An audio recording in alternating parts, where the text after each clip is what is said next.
The silence was unnerving. Commander Kira Holt stood on the bridge of the Artemis 6, eyes fixed on the darkened moon through the wide viewport. Epsilon Colony, humanity's crowning achievement on the lunar surface, had gone dark 3 days ago. No distress signals. No power fluctuations. Just nothing. A black hole of information where once there had been daily reports, scientific breakthroughs, and the steady hum of lunar life. Something had gone very, very wrong. The United Earth Coalition had dispatched the Artemis 6 immediately, a military reconnaissance and rescue vessel equipped with the finest technology and a seasoned crew of 25. Holt had handpicked them herself. These weren't rookies. These were survivors. People who had faced Martian dust storms, asteroid threats, pirate raids on supply freighters. But none of that prepared them for what they would face in the shadows of Epsilon Colony. "Approach vector confirmed," said Lieutenant Singh, her fingers dancing across the hollow interface. "We'll be within docking range in 10 minutes. Holt nodded.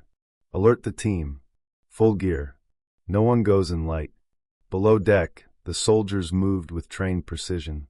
Sergeant Marco D'Angelo ran a systems check on the power armor suits, each one pressurized and sealed for hostile environments. Beside him, Medic Ilana Rios loaded the emergency field kits with extra stimulants and coagulants. Whatever happened in that colony, they'd need to be ready for the worst. Docking was uneventful. The outer hangar doors of Epsilon Colony opened automatically upon their approach, too smoothly. Holt didn't like it. No security challenge, no warning system, no signs of human activity. The landing bay was dark.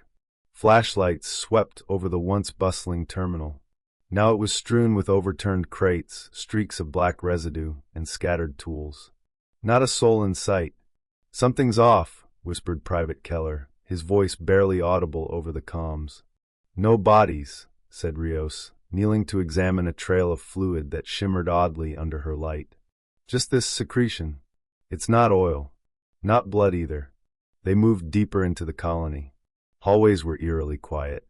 The lights flickered, flicked, and then died completely, leaving the group bathed only in the soft white glow of their helmet lamps. They reached the command center. Holt activated the backup power manually.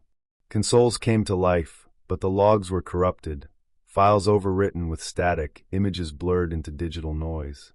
"Pull up the last working security feed," Holt ordered. Singh filtered through distorted footage until she found a partial segment. The grainy video played across the central monitor. A technician was working alone in the hydroponics bay.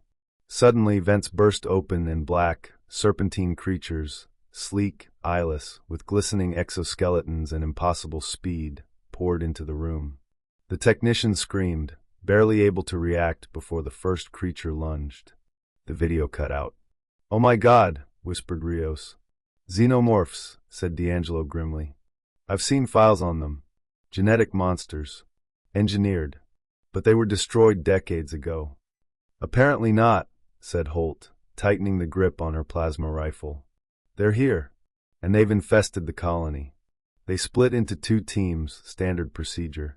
Team Alpha, led by Holt, would investigate the lower engineering decks. Team Bravo, under D'Angelo, would head for the central life support cores. Communication remained open but tense. The deeper Holt's team went, the more grotesque the evidence became. Organic material coated the walls, a biomechanical fungus that pulsed and twitched. The bodies they found weren't just killed, they were altered. Some had gaping chest wounds. Others were suspended in resin-like pods, their faces frozen in horror. A shriek echoed through the halls, metallic and inhuman. The team froze. "Contact," said Keller. "Movement, east corridor." From the shadows emerged a creature 8 feet tall, jaws dripping, its inner mouth twitching within a lipless snarl. Holt didn't hesitate. Plasma bolts ripped through the corridor, lighting it like a strobe. The creature dodged impossibly fast, leaping across the walls, tail slicing through the air. Keller was the first to fall, skewered through the chest by the xenomorph's tail. Blood sprayed. The team fired in unison, finally downing the creature in a burst of acidic blood that hissed against metal walls. "Keller's gone," Holt said, breathing hard. We need to regroup.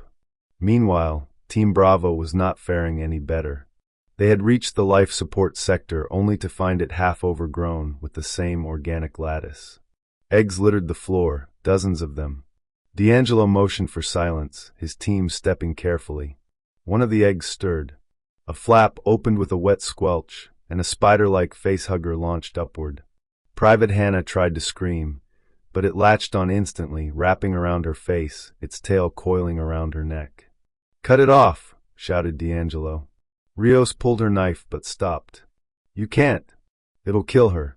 The acid, it'll burn straight through." Within minutes, Hannah went limp.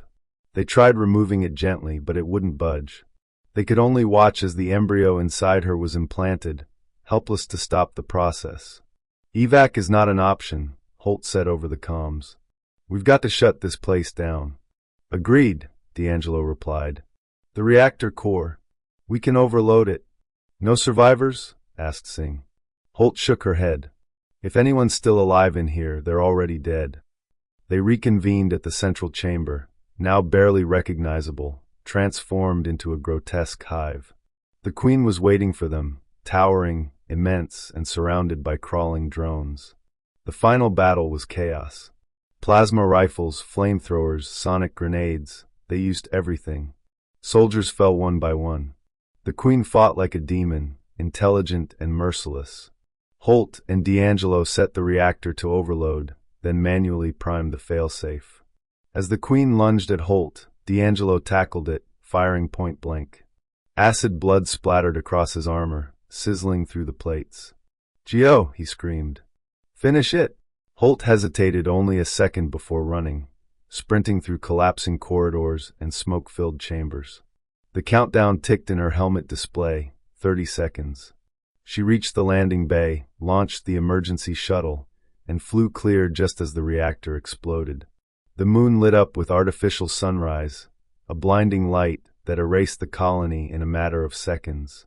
Back on Earth, Holt sat before the UEC committee, her face pale, armor scorched, voice steady. "You're the only one who made it back," said Director Chin. "They're not extinct," Holt replied. "They're evolving. Someone brought them to Epsilon. This wasn't an accident. It was a test." Chin exchanged glances with the generals. "We'll debrief you thoroughly," he said, "and then we'll prepare." Far out in the asteroid belt, in a hidden laboratory orbiting a rogue rock, a scientist in a black coat watched the transmission feed from Epsilon's final hours. He smiled. "The experiment was a success," he said, turning to his companions, each wearing insignias of corporations long thought dissolved after the bioengineering bans.